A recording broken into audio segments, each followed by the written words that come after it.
بسم اللہ الرحمن الرحیم۔ السلام علیکم سامعین، امید ہے آپ سب خیریت سے ہوں گے۔ ہم کاشانۂ بصیرت کے یوٹیوب چینل پہ جس کتاب کو مل کر پڑھ رہے ہیں اس کا نام ہے پاکستان کے دینی مسالک۔ یہ ہے پارٹ نمبر 11۔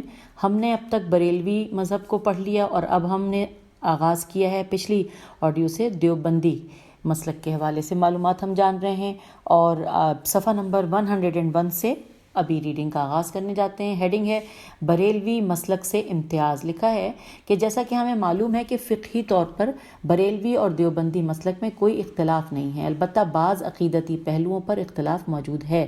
مولانا محمد خان شیرانی نے اس اختلاف کا پس منظر یوں بیان کیا ہے کہ دیوبندی اور بریلوی دونوں عقیدے کے لحاظ سے سنی اور فقہی مسلک کے لحاظ سے حنفی ہیں۔ ان میں اس شدت سے اختلاف نہیں جتنا سمجھا جاتا ہے۔ جو قوتیں پبلک کی ترجمان نہیں ہوتی، معمولی چیزوں کو اچھال کر اپنے اقتدار کے مواقع پیدا کرتی ہیں، یہ اختلافات اسی پس منظر میں انگریز کے دور میں پیدا ہوئے تھے۔ اگلی ہیڈنگ ہے مسلک اہل حدیث سے امتیاز۔ اس میں لکھا ہے کہ مولانا محمد خان شیرانی نے مسلک اہل حدیث سے اپنا امتیاز ان الفاظ میں بیان کیا ہے کہ اہل حدیث کے ساتھ ہمارا فرق یہ ہے کہ ہم سمجھتے ہیں کہ سنت میں صریح سواد رے یہ ہے، صریح قول و عمل نہ ہو تو قیاس سے استفادہ کیا جا سکتا ہے، جس سے مراد یہ مشابہ چیزوں کو اشتراک علت کی بنیاد پر حکم میں یکساں قرار دینا، جبکہ علت منصوص نہ ہو بلکہ استخراج شدہ ہو۔ نیکسٹ پیراگراف میں لکھا ہے کہ یہ صرف ایک فقہی اصول کا اختلاف ہے۔ اجماع کے بارے میں الف جیم میم الف عین اجماع کے بارے میں بھی اختلاف ہے، نیز ہم ظواہر میں تعویل کے امکان کے بھی قائل ہیں۔ مثلا کوئی کہے کہ فلاں کے لمبے ہاتھ ہیں تو اس کا یہ مطلب نہیں کہ واقعاً اس کے ہاتھ دوسروں سے لمبے ہیں، بلکہ اس کا مطلب یہ ہے کہ وہ بہت اثر و رسوخ والا ہے۔ اگلی ہیڈنگ ہے مسلک دیوبندی کی فکری اور عملی خصوصیات۔ آئیے پڑھتے ہیں۔ لکھا ہے مولانا مفتی غلام الرحمن نے کسی دوسرے مسلک کا نام لیے بغیر مسلک دیوبندی کی فکری خصوصیت کو یوں بیان کیا ہے کہ علماء دیوبند کی تصنیفات کا جائزہ لیا جائے تو اس سے اندازہ ہوتا ہے کہ ان کے افکار و نظریات میں اعتدال کا وصف نمایاں طور پر پایا جاتا ہے۔ ایک طرف اگر حضرت رسول اللہ صلی اللہ علیہ وآلہ وسلم اور دیگر انبیاء کرام سے عقیدت و محبت کے جذبات پائے جاتے ہیں تو دوسری جانب انہوں نے سنجیدگی کے ساتھ توازن کو بھی قائم رکھا ہے۔ پیج نمبر 102 پہ ہم آ گئے۔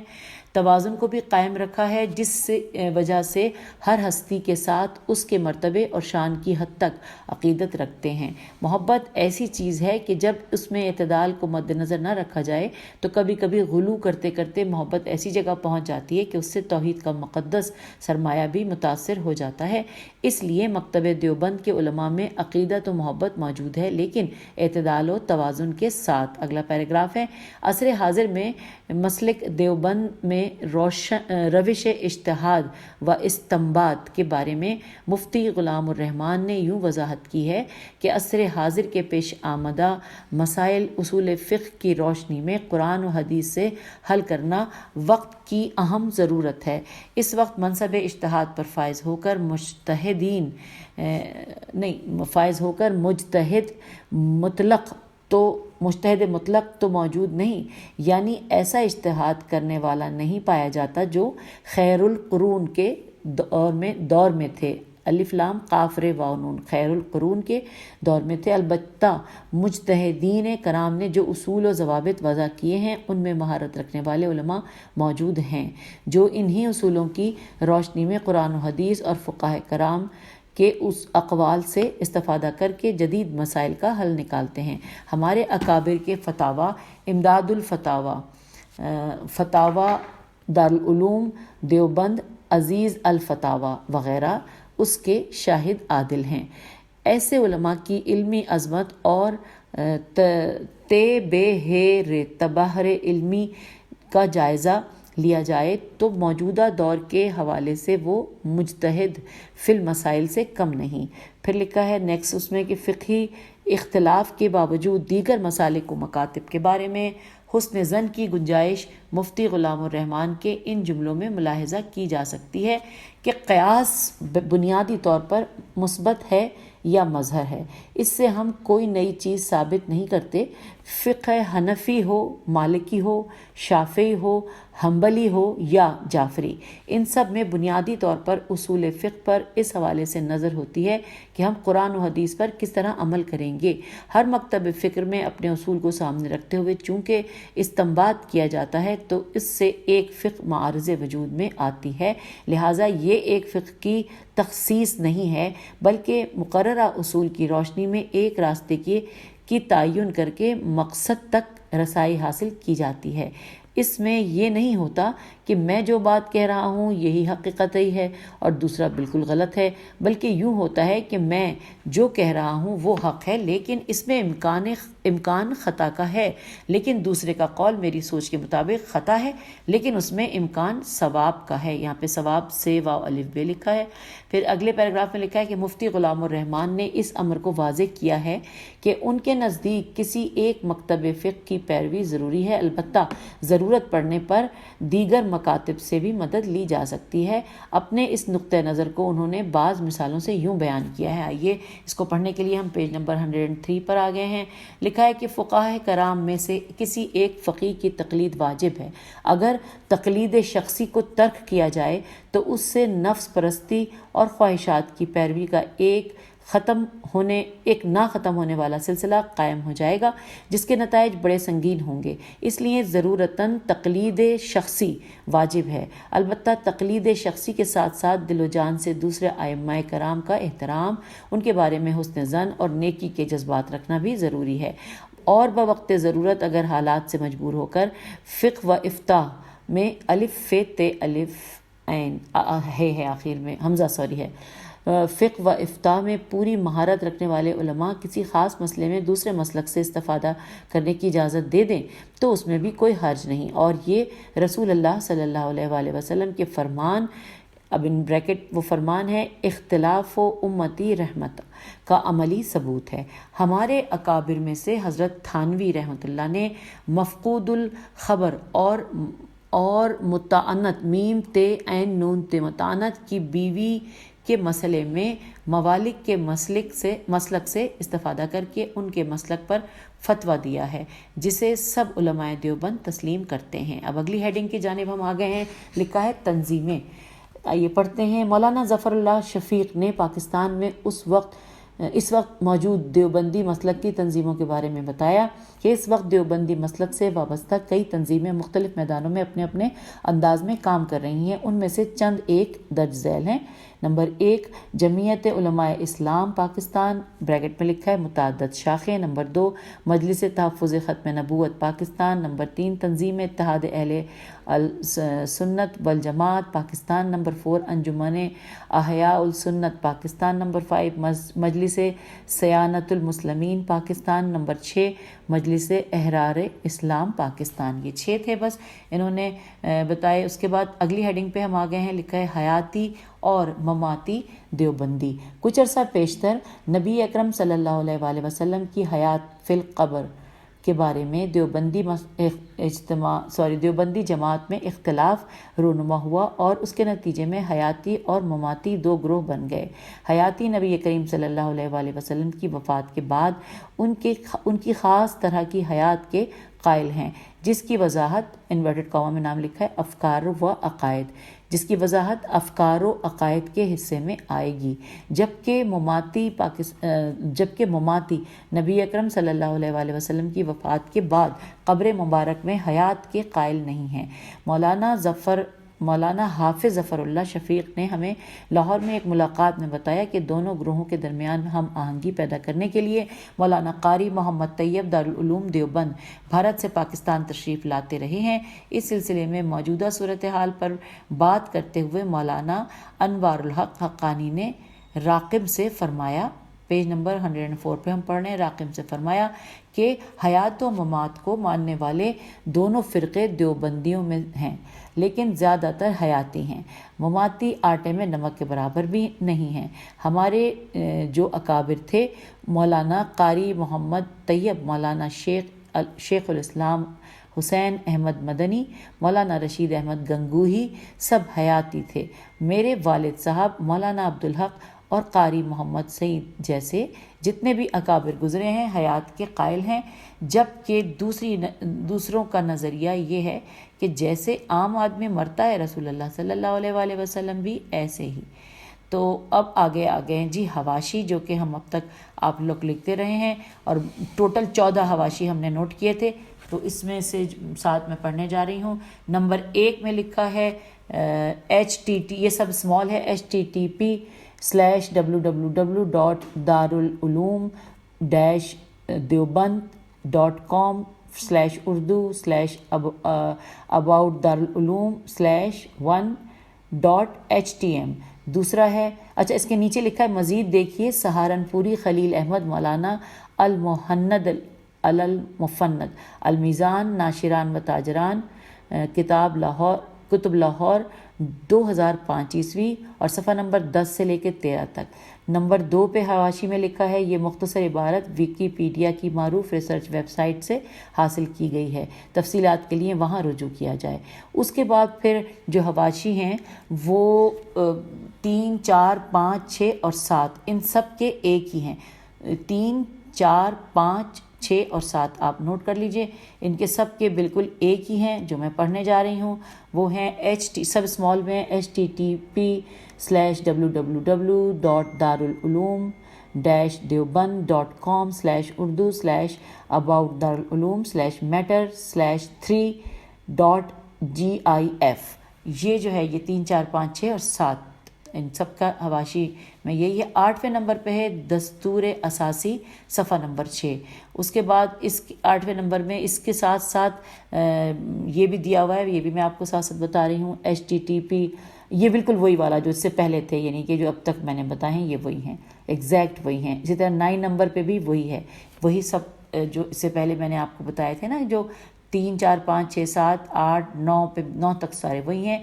اب حواشی میں نمبر 10 دیکھنے جا رہی ہوں، بتا رہی ہوں، لکھا ہے سہارنپوری جلیل احمد مولانا المحند المفند المیزان ناشران و تاجران کتب لاہور 205 عیسوی، صفحہ نمبر 23۔ 11ویں نمبر پہ حواشی ہے سمیع الحق مولانا خطبات حق جامع دارالعلوم حقانیہ اکوڑا خٹک اور سن ندارد لکھا ہے۔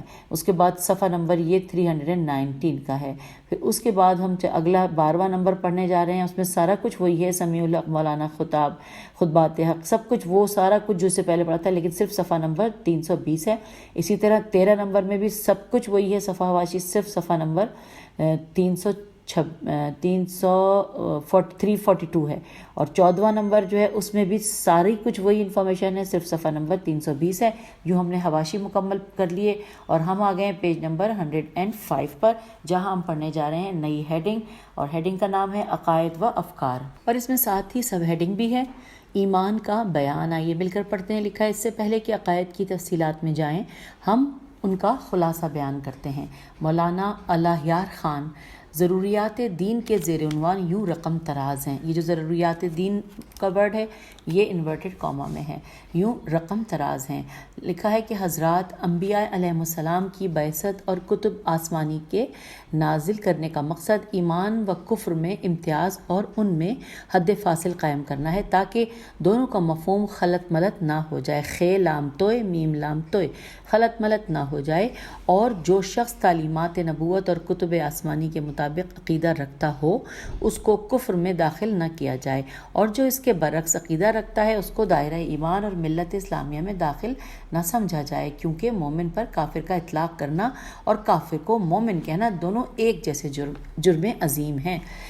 پھر نیکسٹ پیراگراف میں لکھا ہے کہ ایمان امن سے ماخوذ ہے، جب کسی نے کسی قائل کے قول کو تسلیم کر لیا تو وہ تکذیب و انکار سے مامون و محفوظ ہو گیا۔ کفر کے لغوی معنی چھپانا ہے، اصطلاح میں حق کو چھپانے یعنی کہ بریکٹ میں لکھا ہے ستر الحق سین تیرے الف لام ہ قاف کا نام کفر ہے۔ ایمان قضیہ موجبہ کلیہ اور کفر سالبہ جزیہ ہے۔ اچھا اب اس میں ہجے کر دوں۔ اچھا ایمان کے بعد کاما کے بعد لکھا قضیہ قاف زوئے یہ ہے قضیہ، موجبہ کلیہ میم با جیم بے ہے اور کاف لام یہ ہے کلیہ، اور کفر سالبہ جزیہ سین الف لام بے ہے اور پھر جیم ز الف حمزہ یہ ہے جزیہ ہے۔ ایمان کے 3 پہلو ہیں، تصدیق قلبی زبان سے اقرار اور برات من جمیع الادیان لکھا ہے۔ اس کے بعد نیکسٹ آگے پیراگراف میں کہ اب ہمیں یہ دیکھنا ہے کہ دین اسلام کی روح سے وہ کون سے احکام خداوندی ہیں جن کے ماننے کا نام ایمان ہے اور ان کا انکار کفر ہے۔ ضروریات دین وہ بدیہی واضح مشہور اور ظاہر باتیں ہیں، بدیہی بے دال یہ ہے چھوٹی ہے، بدیہی واضح مشہور اور ظاہر باتیں ہیں جن کو ہر ذی علم انسان اور دیندار مسلمان جانتا ہے۔ ان کی تفصیل یہ ہے کہ تمام ضروریات دین کا ماننا ایمان ہے اور ان میں سے بعض کا یا کسی ایک کا انکار کرنا کفر ہے۔ توحید باری تعالیٰ، توحید ذاتی، توحید صفاتی، نبوت، قیامت، نشر، حشر، حساب و کتاب، وزن اعمال، میزان، پل صراط، جنت، دوزخ، نعمائے جنت اور عذاب دوزخ، کرامن کاتبین اور نکیرین کا سوال و جواب، قبر میں عذاب و ثواب، قبر، حوض کوثر۔ اس کے علاوہ حلال و حرام کے سلسلے میں سود حرام ہے، زنا، قتل، شراب، خنزیر حرام ہے۔ ارکان اسلام نماز، روزہ، حج، زکوٰۃ سب ضروریات دین ہیں، ان کا ثبوت متواتر ہے۔ اب یہاں پہ پھر سے پہلا نمبر لکھا ہوا ہے، یعنی یہ حواشی میں ہم پڑھیں گے۔ تو یہ آگے چلتے ہیں، ہم آگے ہیں نیکسٹ پیج یعنی پیج نمبر 106 پر۔ اب یہاں پر ایک اور ہیڈنگ ہے، جس طرح سب ہیڈنگز چل رہی ہیں اس میں ہے عقیدہ توحید لکھا ہے۔ دیگر مسالک کی طرح اہل سنت دیوبندی کے عقائد کا بیان بھی عقیدہ توحید سے شروع ہوتا ہے۔ مولانا علی یار خان نے اس بحث کا آغاز توحید کی اقسام سے کیا ہے، ملاحظہ کیجئے۔ اچھا، تو اب یہاں پہ میں آگے لکھا ہے کہ توحید 3 قسم کی ہے، توحید ربوبیت، توحید الوہیت اور توحید صفات۔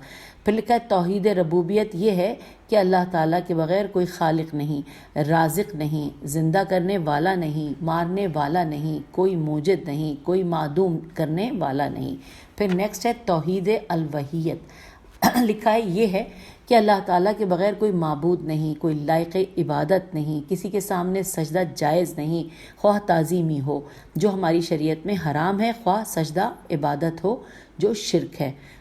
پھر توحید صفات یہ ہے کہ اللہ تعالیٰ کو انہی صفات سے موصوف سمجھا جائے جن سے خود اس نے اپنا موصوف ہونا بیان فرمایا ہے، یا رسول اللہ صلی اللہ علیہ وآلہ وسلم نے ان صفات سے موصوف ہونا بیان فرمایا ہے۔ بندوں کے تمام افعال خیر و شر، قضاء و قدر علم باری سے صادر ہوتے ہیں، مگر بندوں کے کسب سے ہوتے ہیں، یعنی اللہ تعالیٰ نے بندوں کو مجبور محض نہیں بنایا بلکہ ان کو ارادہ اور اختیار کی آزادی دی ہے۔ اس آزاد ارادے اور اختیار کو بغیر کسی جبر کے استعمال کرنے کا نام ہی کسب ہے اور یہ بندے کا فعل ہے۔ اللہ خالق کل شین درست ہے۔ اچھا، اس میں کل شین کے بعد بریکٹ میں لکھا ہے راد، رے این دال، اور اس کے آگے لکھا ہے 26 سورہ راد میں اللہ خالق یعنی کل شے، پھر درست ہے، مگر اللہ تعالیٰ برائی، کفر و شرک کا امر نہیں کرتا، حکم نہیں دیتا۔ ان اللہ لا یامر بالفحشاء، سورہ اعراف کی آیت نمبر 28۔ پھر لکھا ہے نہ بے حیائی اور کفر و شرک کو دوست رکھتا ہے، نہ کفر کو پسند کرتا ہے۔ اس کے بعد پھر آگے لکھا ہے، پھر حاشیہ یہ حوالہ ہمیں ہے حاشیہ نمبر 2، کیونکہ اس میں ساتھ ساتھ عربی میں یہ بھی لکھا ہے۔ اب یہ آیت نہیں لکھی، وہ حوالہ ویسے نہیں لکھا کون سی آیت ہے، لیکن آیت ہے کہ ولا یرزا لعبادہ الکفر۔ تو آگے اگلی ہیڈنگ آ گئی ہے صفات الہی، اس میں ہے توحید کی اقسام بیان کرنے کے بعد مولانا علی یار خان توحید صفاتی کے حوالے سے اللہ تعالیٰ کے ذاتی اوصاف یوں بیان کرتے ہیں۔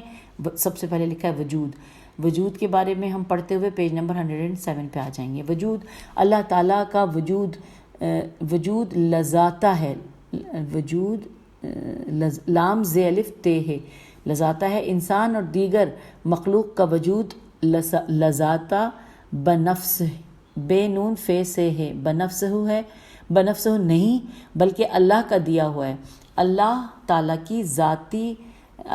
کی ذاتی صفت وہ ہے جس کی نقیض نون قاف یہ زواد نقیض و ضد نہ ہو۔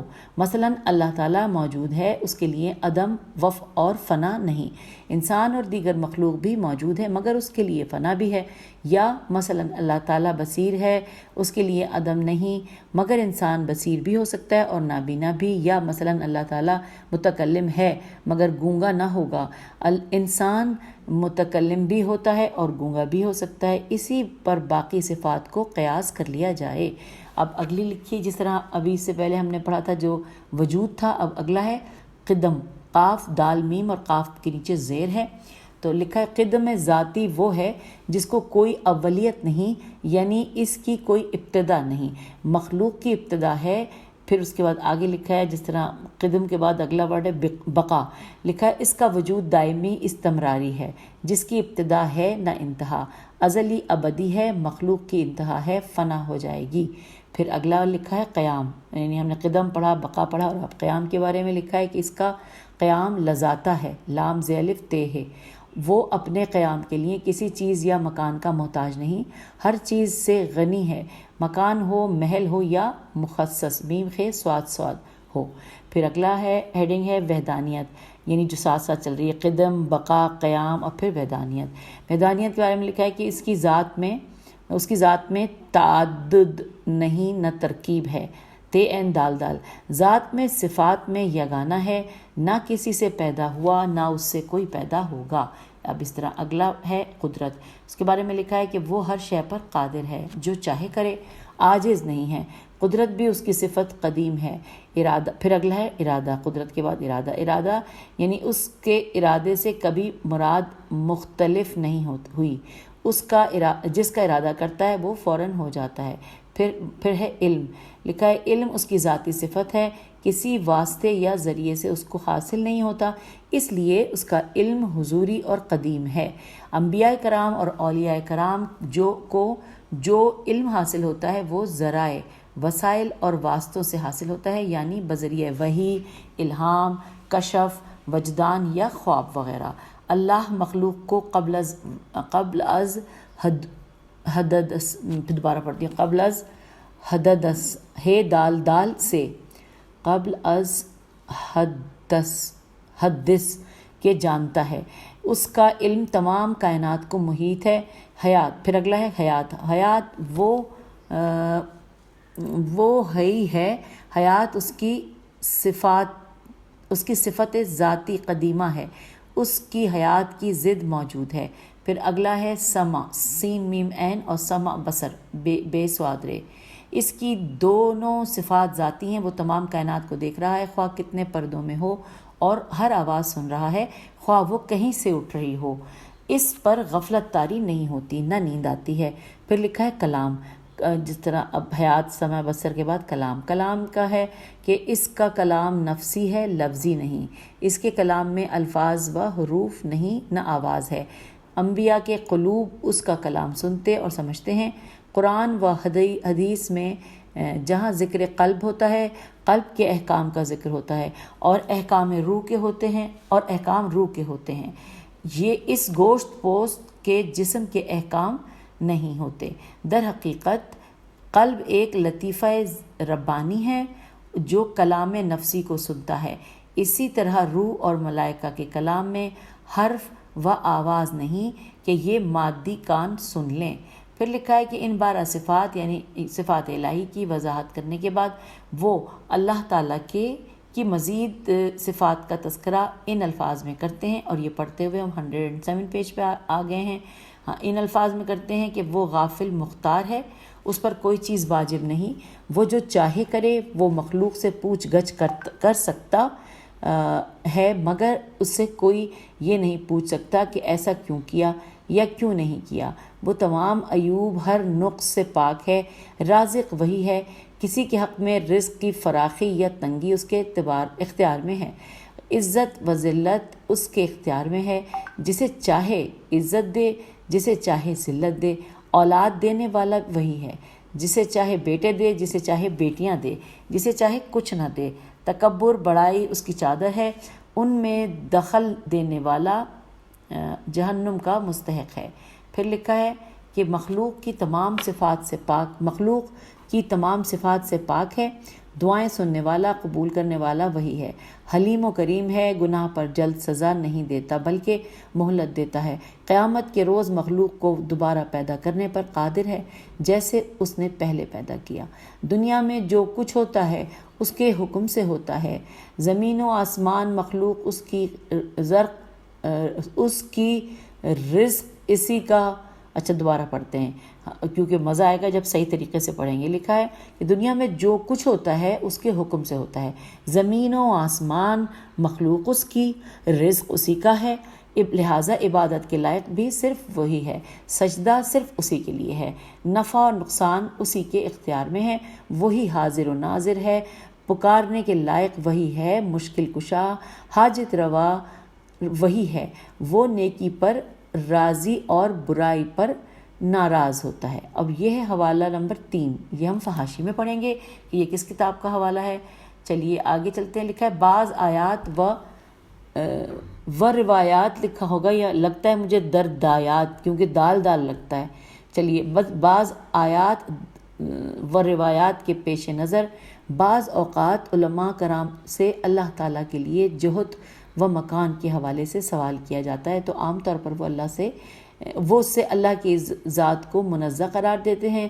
قرآن حکیم میں اللہ کے عرش پر مستوی ہونے کے حوالے سے ایک سوال کے جواب میں مولانا خلیل احمد سہارنپوری بیان کرتے ہیں کہ اس قسم کی آیات میں ہمارا مذہب یہ ہے کہ ان پر ایمان لاتے ہیں اور کیفیت سے بحث نہیں کرتے، یقیناً جانتے ہیں کہ اللہ سبحانہ وتعالی مخلوق کے اوصاف سے منزہ اور قصص اور نقص و حدوث کی علامات سے مبرہ ہے، جیسا کہ ہمارے متقدمین کی رائے ہے اور ہمارے متاخرین اماموں نے ان آیات میں جو صحیح اور لغت و شرع کے اعتبار سے جائز تعویلیں فرمائی ہیں تاکہ کم فہم سمجھ لیں، مگر مثلاً یہ کہ ممکن ہے استوا سے مراد غلبہ ہو اور ہاتھ سے مراد قدرت، تو یہ بھی ہمارے نزدیک حق ہے۔ البتہ جہت و مکان کا اللہ تعالیٰ کے لیے ثابت کرنا ہم جائز نہیں سمجھتے، اور یوں کہتے ہیں کہ وہ جنت و مکانیت اور جملہ علامات حدث یا حدوث، یہ دال اور واو کنفیوز کر رہا ہے، پھر دوبارہ پڑھ لیتے ہیں۔ جملہ علامات حدوث سے منزہ عالی ہے، اور حوالہ ہے 4 نمبر لکھا ہے اس کے آگے، تو حواشی میں نمبر 4 پہ پڑھیں گے۔ پھر ہیڈنگ آ گئی ہے نبوت، جس کو پڑھتے ہوئے ہم پیج نمبر 109 پہ آ جائیں گے۔ نبوت کے بارے میں لکھا ہے توحید کے بعد دوسرا بنیادی عقیدہ اہل اسلام کے نزدیک نبوت ہے۔ اس سلسلے میں مولانا علی یار خان نے اپنے عقیدے کی وضاحت یوں کی ہے۔ اب یہاں پہ ہم اگلے پیج پہ آ گئے ہیں کہ لکھا ہے کہ مخلوق کی ہدایت کے لیے اللہ تعالیٰ مختلف زبانوں اور مختلف خطوں میں انبیاء مبعوث کرتا رہا۔ اس سلسلے میں حضرت آدم علیہ السلام سے شروع ہوا، یہ سلسلہ حضرت آدم علیہ السلام سے شروع ہوا اور حضرت محمد صلی اللہ علیہ وآلہ وسلم کی ذات اقدس پر ختم ہوا۔ انبیاء کرام کی صحیح تعداد اللہ تعالیٰ ہی جانتا ہے۔ انبیاء کرام میں بعض کی شان بعض سے بلند ہے۔ سب سے اونچی شان نبی آخر الزماں صلی اللہ علیہ وآلہ وسلم کی ہے، اور انبیاء کے پاس اپنی نبوت کی ایک سند ہوتی ہے جسے معجزہ کہا جاتا ہے، جس کے مقابلے میں مخلوق عاجز ہوتی ہے۔ اس کا یہ مطلب نہیں کہ نبی بغیر معجزہ نہیں ہوتا، نبی ہر حال میں نبی ہے۔ نبی کے معجزے پر ایمان لانا فرض ہے، اور معجزہ خرق عادت ہے، خیر قاف۔ اور یہاں پر حوالہ نمبر 5 لکھا ہوا ہے، یعنی 5 ہم حواشی میں دیکھیں گے۔ اب آ گیا ہے نیکسٹ ہیڈنگ آ گئی ہے اوصاف انبیاء۔ تو آئیے پہلے میں اوصاف انبیاء میں جو سب ہیڈنگز ہیں وہ آپ کو بتا دوں، پھر اس کے بارے میں ایک لائن میں وضاحت کی گئی ہے۔ اور پہلے ہم دیکھتے ہیں، پہلے شروع میں کچھ سمجھایا گیا۔ لکھا ہے مولانا علی یار خان انبیاء کے لیے لازمی صفات کا بھی انہوں نے ذکر کیا ہے۔ وہ لکھتے ہیں کہ انبیاء میں 5 اوصاف لازمی ہوتے ہیں: عصمت، صداقت، امانت، فطانت اور تبلیغ۔ اب عصمت کے بارے میں لکھا ہے اس لیے شرط ہے کہ انبیاء احکام الہی ماورا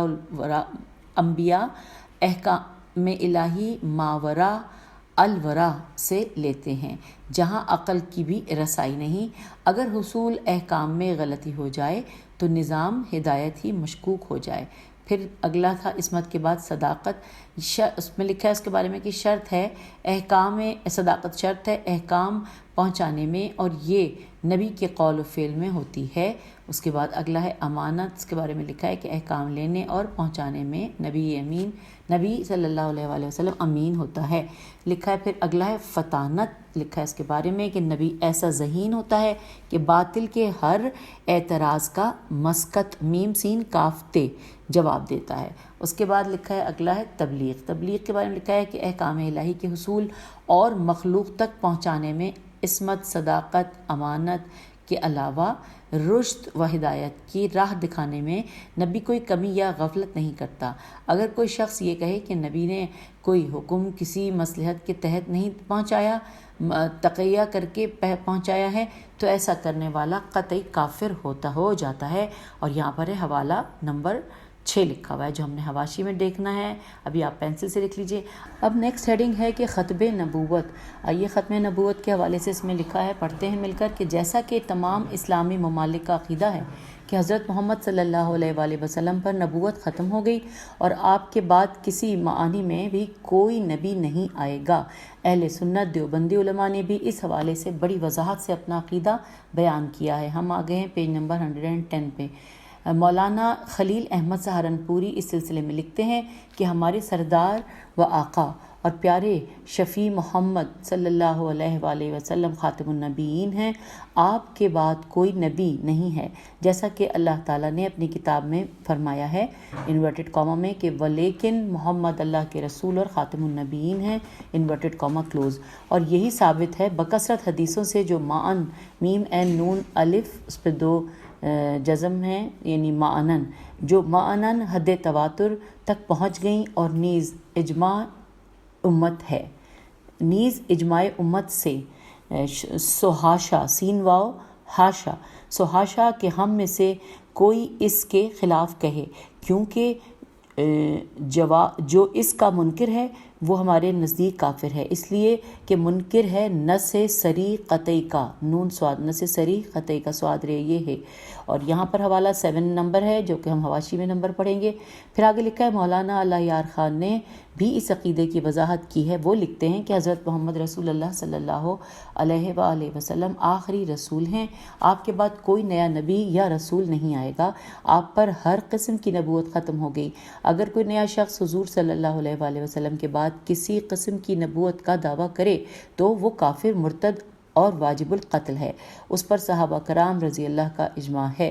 اور یہاں پر حوالہ ہے نمبر 8 جو کہ ہم کتاب کا نام پڑھیں گے حواشی میں۔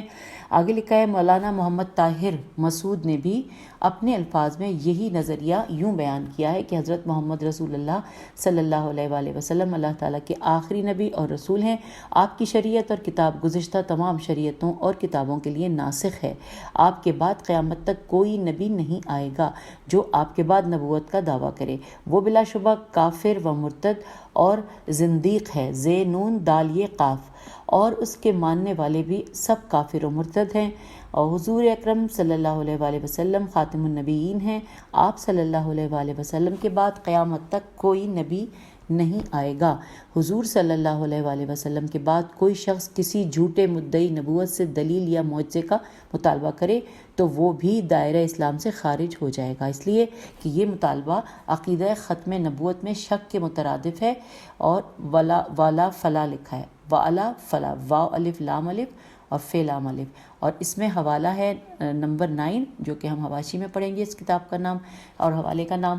نیکسٹ ہیڈنگ آ گئی ہے خاتم الانبیاء کی دعوت عام۔ لکھا ہے مولانا علی یار خان نے حضور صلی اللہ علیہ وآلہ وسلم کی دعوت کا مخاطب جنوں اور انسانوں کے علاوہ ملائکہ کو بھی قرار دیا ہے۔ اس ضمن میں وہ لکھتے ہیں کہ خاتم الانبیاء صلی اللہ علیہ وآلہ وسلم کی دعوت عام ہے جنوں اور انسانوں کی طرف، بلکہ اکثر علماء کا عقیدہ ہے کہ آپ کی دعوت ملائکہ کی طرف بھی ہے۔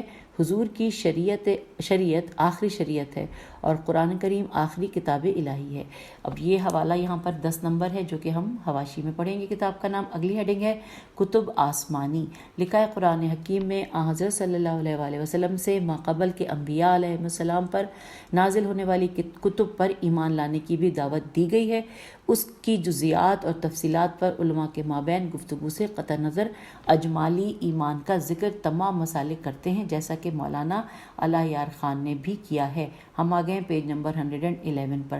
لکھا ہے جو آسمانی کتابیں اللہ کی طرف سے نازل ہوتی رہیں وہ برحق تھیں۔ ان میں 4 مشہور ہیں، توریت، زبور، انجیل اور قرآن کریم۔ پہلی 3 کتابوں میں جو احکام بیان ہوئے برحق تھے، اپنے زمانوں کے لیے تھے۔ قرآن کریم کے نازل ہونے سے وہ منسوخ ہو گئے۔ اور یہ ہے حوالہ نمبر 11 جس کو ہم حواشی میں مکمل کریں گے، پڑھیں گے۔ پھر اگلی ہیڈنگ ہے قرآن کریم۔ لکھا ہے قرآن حکیم پر ایمان کے بارے میں مولانا علی یار خان کی عبارت یوں ہے کہ قرآن کریم میں کسی قسم کی کوئی تبدیلی یا تحریف نہیں ہوئی، اس کا ایک حرف بھی نہیں بدلا گیا۔ اس کی حفاظت کا ذمہ خود اس کے نازل کرنے والے نے لیا، اور جو شخص قرآن کریم میں کسی تغیر و تبدل و تحریف کا قائل ہو وہ دائرہ اسلام سے خارج اور قطعی کافر ہے۔ قرآن کریم غیر مخلوق کلام الہی ہے، یہ کلام نفسی ہے، لفظی نہیں۔ ہمارا پڑھنا لکھنا اور قرآنی الفاظ کا بیان کرنا بندوں کے فعل ہیں اور بندوں کے افعال مخلوق و حادث ہیں، الف دال سے۔ قرآن کریم میں جو اخبار ماضیہ بیان ہوئیں، اخبار ماضیہ میم الف زاد یہ ہے بیان ہوئیں، وہ سب کلام الہی ہے۔ کلام اللہ تعالیٰ کی ذاتی صفت ہے جو مثل ذات باری کے قدیم ہے۔ اور یہاں پر حوالہ نمبر آ گیا 12 جو کہ ہم حواشی میں اس کتاب کا حوالہ پڑھ لیں گے انشاءاللہ، اور اس پیج کا آخری پیراگراف پڑھ لیتے ہیں اور پھر اجازت چاہتے ہیں۔ معراج ہیڈنگ کا نام ہے پیغمبر خاتم حضرت محمد مصطفیٰ صلی اللہ علیہ وآلہ وسلم کے معراج کی حقیقت اور اس کے بارے میں اپنے عقیدے کا اظہار مولانا علی یار خان یوں کرتے ہیں کہ نبی کریم صلی اللہ علیہ وآلہ وسلم کو اس جسم عنصری کے ساتھ عالم بیداری میں معراج کرایا گیا۔ اس سفر کا وہ حصہ جو مکہ مکرمہ سے بیت المقدس تک ہے اسراء کہلاتا ہے، الف سین رے الف اور حمزہ، اسراء کہلاتا ہے۔ بیت المقدس میں حضور اکرم صلی اللہ علیہ وآلہ وسلم نے امام الانبیاء بن کے تمام انبیاء کو نماز پڑھائی، پھر وہاں سے چلے تو سدرۃ المنتہا پر پہنچ کر نوری مخلوق تو رک گئی مگر بشریت ان بلندیوں تک پہنچی۔ جانے والا ہی جانتا ہے یا بلانے والا، کسی مخلوق کا تصور وہاں نہیں پہنچ سکتا۔ وہاں نبی اکرم صلی اللہ علیہ وآلہ وسلم کو اللہ تعالیٰ کا دیدار ہوا سر کی آنکھوں سے۔ اور یہاں پر بس پھر انورٹڈ بریکٹ میں حوالہ لکھا ہوا ہے نمبر 13 تو جو کہ ہم حواشی میں پڑھیں گے۔ اور اب ٹائم ہو گیا ہے، آپ سے اجازت چاہتے ہیں۔ خدا حافظ، فی امان اللہ۔